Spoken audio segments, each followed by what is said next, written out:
بسم اللہ الرحمن الرحیم۔ آج کی حدیث مبارک مدینہ منورہ کی عظمت۔ صحیح بخاری حدیث نمبر 1879، مسند احمد حدیث نمبر 20441۔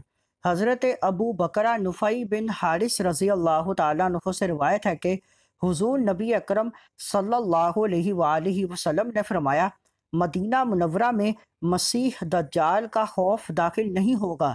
ان دنوں مدینہ منورہ کے 7 راستے ہوں گے، ہر راستے پر حفاظت کے لیے 2 فرشتے مقرر ہوں گے۔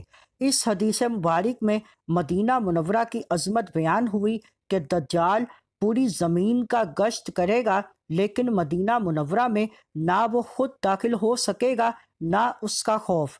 علامہ عینی رحمہ اللہ تعالی علیہ نے احادیث کی روشنی میں تحریر فرمایا، مکہ مکرمہ، مدینہ منورہ، بیت المقدس اور کوہ طور دجال سے محفوظ رہیں گے کہ فرشتے اسے ان مقامات میں جانے سے روک دیں گے۔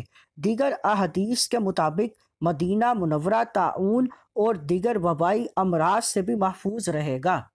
اس حدیث مبارک کو اپنے دوستوں کے ساتھ لازمی شیئر کریں۔